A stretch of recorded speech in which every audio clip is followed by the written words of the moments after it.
Assalamualaikum warahmatullahi wabarakatuh. Salam sejahtera. Om Swastiastu, Namo Buddhaya, salam kebajikan. Sugeng enjang para panyarta ingkang kinurmatan, mugi tansah pinaringan sih rahmating Gusti ingkang murbing jagat.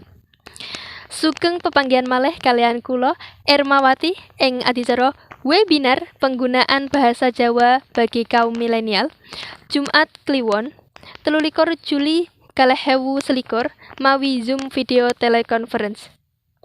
Saderengipun adicara kawiwitan, kula minangka pambiawara badhe maosaken rantaman adicara ing enjang menika. Adicara kapisan inggih menika pambuka. Adicara kaping kalih inggih menika atur pangandikan saking Ketua Panyangkul Gati.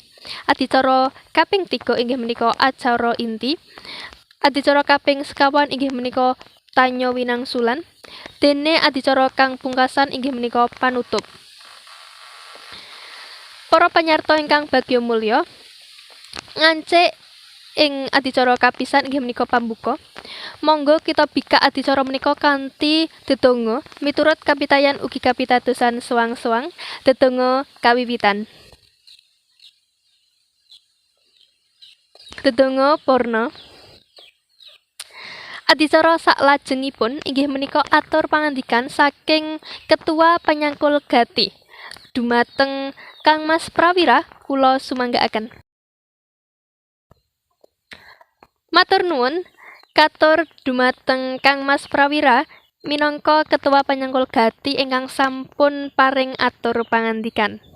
Para panyarta kang luhur ing budi pakarti, ngancik ing acara inti inggih menika andharan materi babagan penggunaan bahasa Jawa bagi kaum milenial saking pambicara kita inggih menika Ibu Eka Yuli Astuti SPD MA minangka dosen jurusan Bahasa dan Sastra Jawa Universitas Negeri Semarang ingkang luar biasa sangat menika. Langsung kemawon katur dumateng Ibu Eka Yuli Astuti SPD MA kula sumanggaaken. Wah, materi kang narik kawigaten sanget menika. Lan kadosipun kathah panyarta ingkang boten sabar nggih badhe nyuwun pirsa. Menawi mekaten langsung kemawon ngancik ing adicara saklajengipun inggih menika Tanya Winangsulan. Dumateng para panyarta ingkang badhe nyuwun pirsa saged nyerat ing room chat utawi saged raise hand virtual lan unmute mikrofonipun nggih. Matur nuwun dumateng panyarta ingkang sampun nyuwun pirsa. Kula aturaken matur nuwun ugi dumateng pambicara lan panyangkul gati. Mugi-mugi adicara menika saged mupangati kagem kita sedaya. Amin. Para panyarta ingkang bagya mulya, ngancik ing adicara pungkasan inggih menika panutup.